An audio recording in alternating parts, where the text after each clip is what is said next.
Pemirsa, drama kasus penganiayaan Mario Dandi terhadap David Ozora masih berlangsung dan kini ada opsi restoratif justice dan juga diversi bagi Mario Dandi CS. Namun opsi ini nampaknya menuai pro dan kontra. Sebagian masyarakat menilai bahwa opsi ini tidak layak untuk diberikan oleh Mario Dandi ataupun rekan-rekannya yang ikut dalam penganiayaan terhadap David Ozora.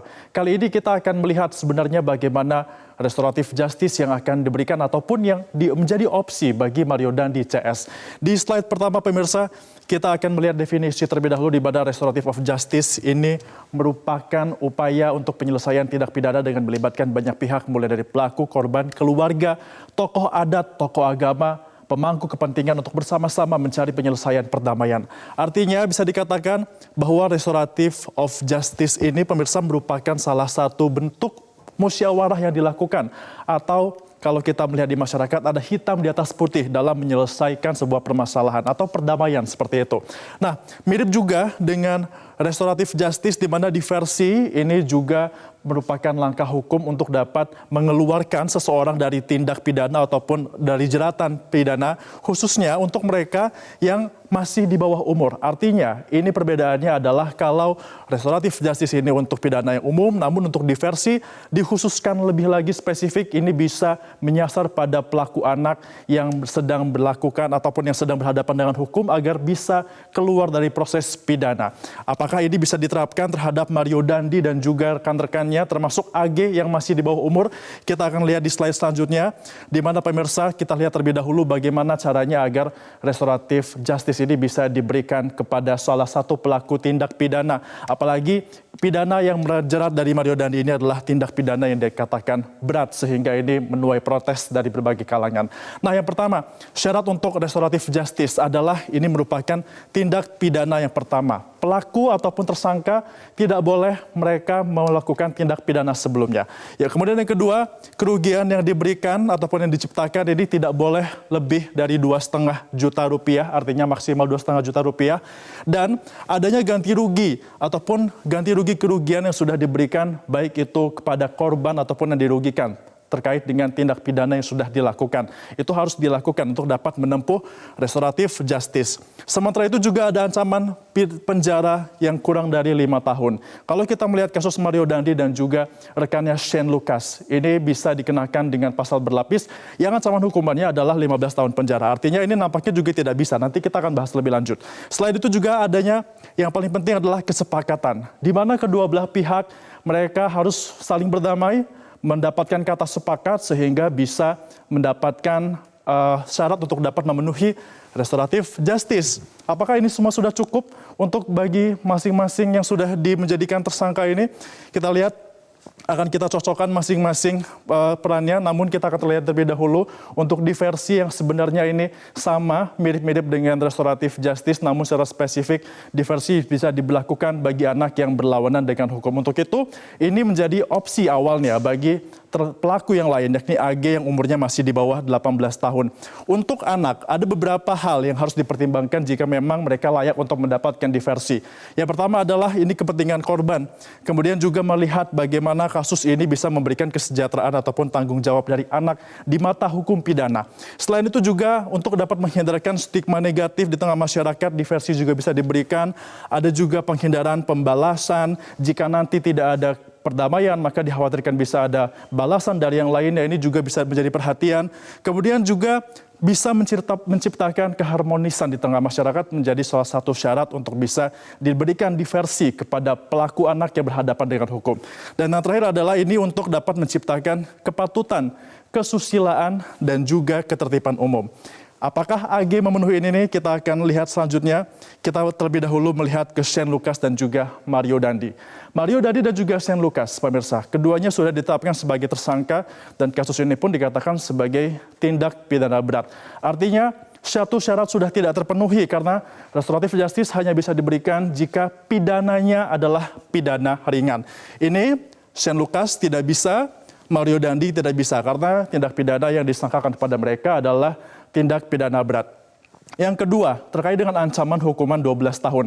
Karena pasal yang disangkakan oleh Mario Dandi dan juga Shane Lucas ini adalah pasal yang berlapis, bukan hanya pasal penganiayaan saja, namun juga ada undang-undang ITE yang akan diancam oleh mereka. Sehingga ancaman hukuman yang diberikan kepada keduanya ini adalah 12 tahun penjara. Ini 12 tahun penjara adalah cukup tinggi, sementara untuk syarat mendapatkan restoratif justice ini harus di bawah 5 tahun. Artinya kembali gugur untuk keduanya, baik untuk Mario Dandi ataupun untuk Shane Lucas. Yang ketiga, ada juga alasan untuk dapat menciptakan perdamaian ataupun kedamaian di tengah masyarakat. Karena kasus ini mau tidak mau sudah membuat gaduh di tengah publik akan terbongkarnya kasus-kasus lain, yakni adanya kasus-kasus pajak di Kementerian Keuangan yang ini juga membuka kasus-kasus lainnya dan juga mencuri perhatian publik. Artinya ini pun sudah tidak sesuai dengan dapat mendapatkan syarat restoratif justice. Selain itu pemirsa, ada juga kerugian yang ditimbulkan oleh korban. Kalau kita melihat saat ini korban David Ozora sudah sebulan lebih dirawat di rumah sakit, tentunya memerlukan biaya yang tidak sedikit. Sebagai gambaran, kalau kita melihat tarif untuk di ruang ICU saja di rumah sakit tempat David Ozora saat ini dirawat, satu hari paling murah itu membutuhkan biaya 2,3 juta rupiah. Sementara untuk syarat kerugian yang diciptakan terkait dengan kasus pidana untuk mendapatkan restoratif justice, ini syaratnya haruslah kurang dari 2,5 juta rupiah. Artinya ini pun lagi-lagi membuat syarat ini gugur untuk Mario Dandi ataupun untuk Shane Lucas. Kemudian juga yang terakhir, yang paling penting, ini adalah keluarga korban yang harus sudah memberikan kesepakatan perdamaian untuk dapat mendapatkan restoratif justice, karena baik dari pihak David Ozora maupun GP Ansor sudah sepakat untuk tidak menyelesaikan permasalahan secara kekeluargaan. Artinya semua syarat-syarat ini sudah tidak terpenuhi oleh Mario Dandi ataupun Shane Lucas. Mungkin hanya ada satu syarat saja yang bisa terpenuhi, yakni tindak pidana yang mereka lakukan kali ini adalah tindak pidana yang pertama saja. Nah, tapi apakah itu cukup? Rasanya tidak. Kalau kita melihat semua syarat ini sudah tidak dipenuhi dan akan membuat upaya restoratif justice tidak bisa diberikan kepada Mario Dandi dan juga David Ozora dan juga Shane Lucas terhadap David Ozora. Selain itu ada juga satu tersangka lainnya yang masih di bawah umur, yakni AG yang merupakan pelaku anak yang berhadapan dengan hukum. Apa saja peran-peran AG ini pemirsa? Kita akan lihat mulai dari syarat yang pertama, yakni terkait dengan ancaman pidana kurang dari 7 tahun sudah tidak bisa lagi dijadikan alasan bagi AG, karena AG juga terancam untuk dikenakan pasal berlapis. Mengapa? Karena AG selain melakukan tindakan pembiaran terkait dengan penganiayaan, ada juga pasal Undang-Undang ITE yang nampaknya juga akan diberikan kepada AG, mengingat ia juga menjadi salah satu yang ikut memegang handphone pada saat Shane Lucas merekam aksi dari Mario Dandi. Dan ini pun juga dituangkan dalam BAP serta dalam rekonstruksi yang sudah dilakukan sebelumnya. Kemudian juga lagi-lagi ini terkait dengan keluarga korban yang sudah menutup pintu damai bagi AG. Ditegaskan bahkan beberapa kali, bahkan ayah dari David Ozora pun menjadi salah satu pihak yang cukup gencar untuk membongkar bagaimana peran AG dalam kasus ini. Sehingga keluarga korban dapat dikatakan sudah menutup peluang damai, sehingga AG tidak bisa mendapatkan diversi. Selain itu juga ada peran sentral AG yang dalam hal ini juga cukup krusial, di mana AG disebut sebagai salah satu pencetus timbulnya tindak penganiayaan, dan ini diperkuat juga dengan BAP serta rekonstruksi yang sudah menunjukkan bagaimana peran AG, dan juga beberapa kali AG ini memiliki peran mengajak David Ozora untuk bertemu dengan dirinya tanpa memberitahu bahwa ada Mario Dandi bersamanya, dan terjadilah penganiayaan yang menyebabkan David Ozora masih dirawat di rumah sakit sampai dengan sekarang. Selain itu, yang menjadi salah satu faktor penting juga apakah diversi ini bisa diberikan kepada anak AG, dikarenakan sebelumnya AG sudah sempat mengajukan perlindungan kepentingan ke LPSK.